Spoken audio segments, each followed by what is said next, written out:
Greetings, Legunus. Argh here. So, I'm going to take you on a little journey where I, having not played for a good long time, just recently found out about the doctrines for Space Marines, and I just recently got used to them. So, after not having played for probably around 6 months, a friend of mine finally our schedules line up where we can go and play together. So, we decide we're going to have a Path to Glory game, but before we get into that, we essentially have one warm-up game where, well, I'm not sure if we had the Path to Glory game planned at that point, but it was right after this essentially what was a warm-up game. And in this game, XL Pudding, he tells me, oh, by the way, your Space Marines have something called doctrines now, and he starts telling me about these doctrines. Well, the more he tells me about them, the more I'm just like, wow, this is just a little bit overpowered. Why did Space Marines need this? Were there complaints about them not being powerful enough? I think they came in with this whole Psychic Awakening thing, which I'm still not all that familiar with, but it's like a really potent codex supplement for everybody. Anyway, well, he tells me all about these FAQs and all that fun jazz. And, well, not the FAQs, the Psychic Awakening and the what was the doctrines for me. And I'm just like, well, whatever, all right, I'll take what I get. So as I get these, learning about these things, most of the time, most turns, I forgot them. And, yeah, I think I still won the game, our warm-up game, but almost every single time I would forget about the doctrines anyway. So even then, he, still being experienced playing his Tau, I still won playing Space Marines, even though I wasn't using the doctrines. So I was just like, well, whatever. But as we went into Path to Glory, and I actually started using the doctrines and using them properly, I was just like, holy Terra, these things, you use them right, they can be powerful. And XL Pudding being on the receiving end of that, obviously and ironically reminding me actively that they were there so that I would remember to use them, because he's an extremely sportsmanlike player.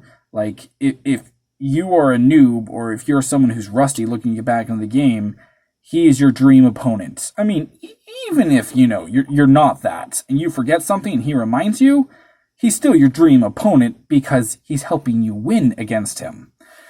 But still, he was helping me out, and I was appreciating it, and it was doing loads for me to learn and remember. But I was thinking the whole time, well, whatever, these things, they're overpowered. And then there was this stratagem that allows you to skip a phase that you don't like. Me personally, I was heavily favoring the tactical phase. Giving me extra AP to my bolter weapons and my rapid fire weapons and assault weapons. I was like, yeah, that's not too bad. I like that. But if I wanted to go back to the Devastator phase, which, to be honest, I never did, I would always go into either tactical or occasionally assault phase, but that was very rare. That was how it would go. So, for all intents and purposes, that was how it went through the whole Path to Glory games. And I won the first one, he won the next 3 in a row, and then I won the next 5 in the 5th game that I won, winning me the entire campaign. And, after all was said and done, I was just like, alright, well, those doctrines really aren't needed because I forgot about them a lot and still did pretty well for myself. One of the biggest reasons why I lost those 3 games in a row was either XL Pudding completely outsmarted me tactically speaking, him still being, very fresh on what his army could do and up to date on the Psychic Awakening and whatnot, but also he rolled a freaking Riptide. 3-up invuln save. That thing chewed through me so often. The only reason why I was eventually able to catch up was a stratagem called Duty Eternal, which allowed me to have all incoming damage rounded up. Holy terror. Well, all incoming attacks, so each attack separately. But, I mean, just like, wow. That was a lot. And without Duty Eternal, I definitely would have lost. Now, do I think Duty Eternal is overpowered? Frag, yes. That thing was way overpowered. I also had some other game-breaking abilities that I used, but there was no FAQ against them at the time. But I still feel bad because it broke logic and lore. Essentially, I gave my Dreadnought Librarian Wings of Sanguinius so that when he cast it off properly, he could move 12 inches. I do feel bad about that. Yeah, XL Pudding was trying to run away from a Dreadnought that can move 18 inches per turn, still shoot at him with a heavy flamer or pop smoke, and then charge him. Games Workshop, you want to nerf something? Nerf that. Anyway, though, I was experimenting with Blood Angels as well.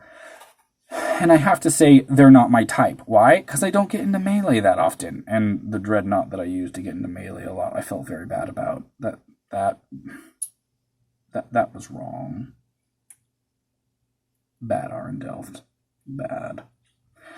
Anyway, long story short, I did win the campaign using Blood Angels, and I decided not going to use them again. And we're planning a second Path to Glory where I actually picked Iron Hands. And I picked Iron Hands because it was lore accurate to what we were doing. In other words, we were doing a Tau versus, Space Marines. I was like, well, the main chapters that fight them are Raven Guard, White Scars, and Iron Hands. So I was like, well, I play Raven Guard pretty regularly. I like Raven Guard. But, I want to play something different this time. So I picked Iron Hands. Well, as I'm looking through Iron Hands and stuff, I'm just like, these guys got some abilities and whatnot. And apparently people were raving about Iron Hands or something. So I was just like, okay, all right, let's try this. Well, as long as I don't die here. Long story short, I just barely found out about the FAQ. And call me, naive or whatever, but I hadn't actually fully researched the Iron Hands yet. I didn't know that apparently they can move in the movement phase and still shoot at full ballistic skill, which apparently that got taken away, I heard. I only heard that. I haven't read fully through the FAQ yet, so don't quote me on that one. I just heard that got taken away from Iron Hands, and I'm just like, well, whatever, I didn't even know about that. So I just shrugged my shoulders at that. Then I found out that they nerfed Duty Eternal, and made it so that when you spend one command point on this thing, it instead is just like the Iron Stone, and where it will drop the damage down by 1 to a minimum of 1 on the targeted vehicle. And I'm like, that makes sense, And then if you make your relic the Iron Stone, that's a decent stack. But still, those two combined are still not as powerful as Duty Eternal was by itself. By itself, it was far more powerful. But Games Workshop knows nothing of balance. Nothing. They're like Anakin-level Chosen One balance, where one extreme or the other extreme, but never any sort of balance. No balance to the Force from Games Workshop, no. When they sat down to that meeting, we're like, what are we going to do to balance these things out? They were just like, hey, let's increase the point cost of this thing, Duty Eternal. Let's make that cost 3 command points, because that thing's pretty overpowered. And so they're like, yeah, that makes sense. Okay, yeah, that's a very overpowered ability, maybe a bit much. And someone's like, no, maybe 2 command points? They're like, if only we could do 2.5 command points, but then that would open up a whole new ball of wax. And they're like, yeah, 3 command points, that sounds pretty reasonable, right? And then someone in the very back's like, well, since I'm the one who gets to make the decisions here, let's just get this right. We're going to nerf the living crap out of this because, let's face it, we know nothing of balance. So what we're going to do is just totally freaking nerf the living crap out of Duty Eternal. And not just that, no, not just that. We'll make it so it's not compatible with Ironstone. I know, aren't I freaking brilliant? Everyone? And they're all just like, yay. Yes, Overlord, you are brilliant. Who needs balance? Well, not Games Workshop. That's for sure.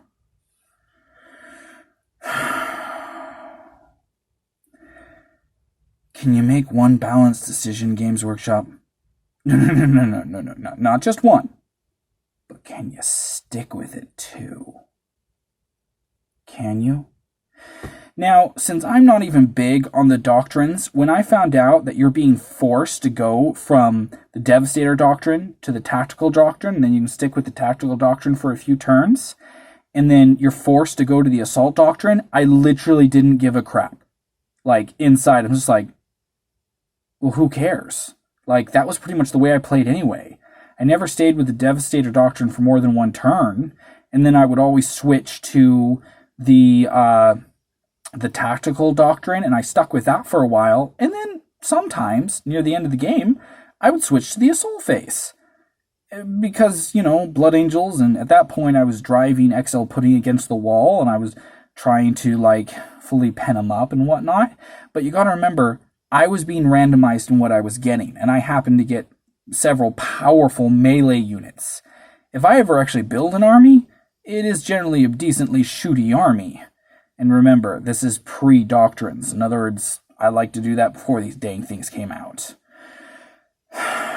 Anyways, so long story short, you might be wondering, well, what do you care? You pretty much didn't even know they existed a moment ago, and you didn't much care for them. You thought they were overpowered, and they've just essentially made it so it matched your strategy that you've exercised before. Yeah, with Blood Angels, which are a melee-oriented army that I didn't even like to play, and I'd like to now switch to different armies that are not melee-oriented. Yeah.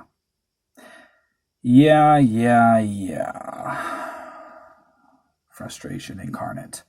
Well, it turns out that in their seek to destroy balance, Games Workshop went over the edge on this one too. They decided that it wasn't, they couldn't do something reasonable. When somebody piped up, we'll say it was Larry. When Larry piped up and said, hey, I've got a good idea to nerf the Doctrines thing, let's just make it so that they always have to switch, that they can never stay on one for more than a single turn.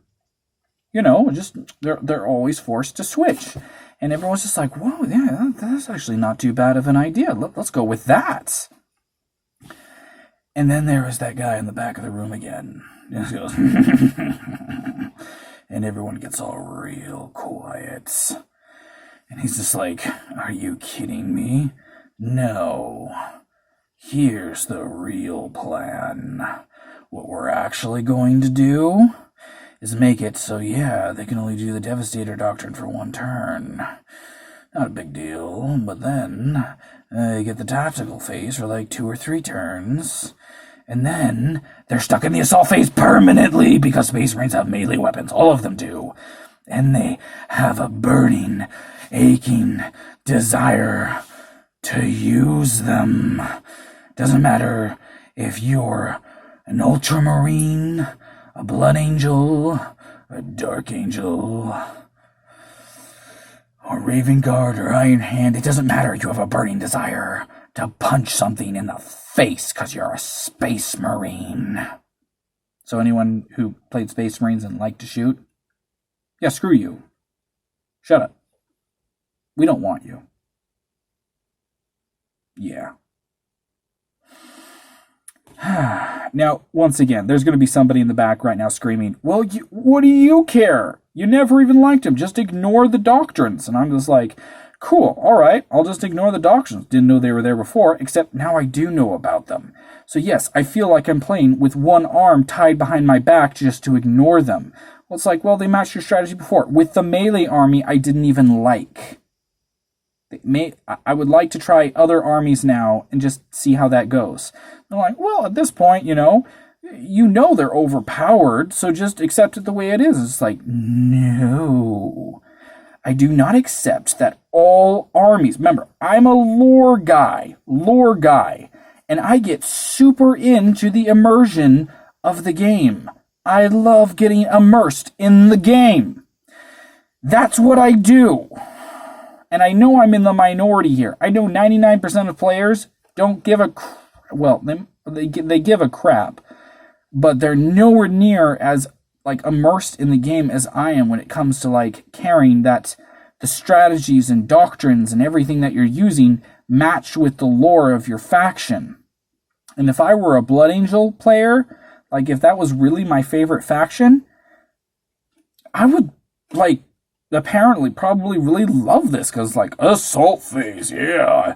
Or get savage echoes, unless they took that away. I don't know. I don't know if they took that away. Sorry if I just hurt some Blood Angel's feelings and reopened the wound. He's just like, oh, my heart.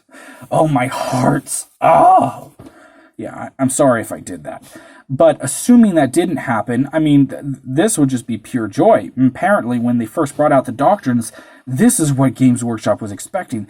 They thought it would just make all Space Marines more melee-oriented. And much to their chagrin, it made them more shooty-oriented. Go figure, Games Workshop. Go freaking figure. A lot of Space Marine players already like to be shooting, aka me.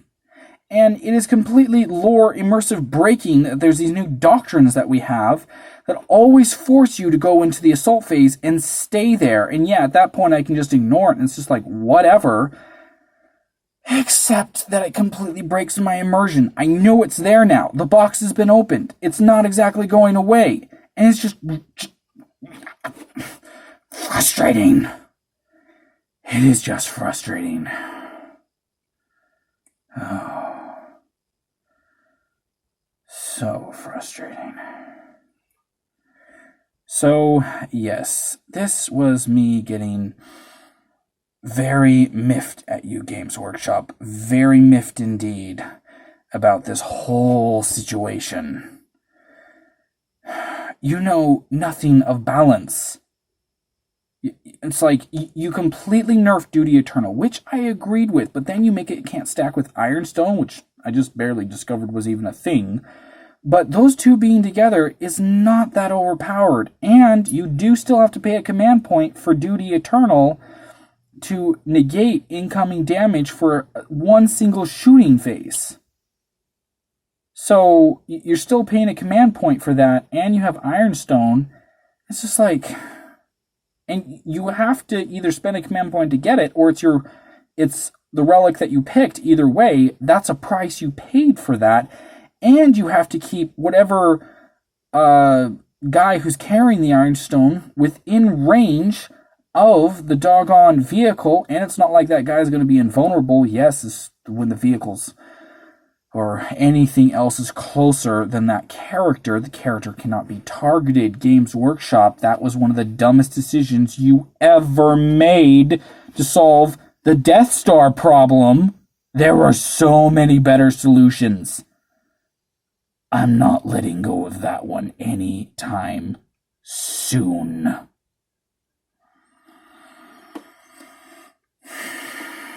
But yes, it's not like the character is invulnerable either. They're just stupidly difficult to target. Anyways. Just Games Workshop, do you play the game that you sell? Like, is there anybody there who makes these decisions, who plays? At all. Oh, whatever. I shouldn't be complaining. Games Workshop does actually listen to their customers a lot more than most of the people in the gaming industry, and by that I'm referring to video games.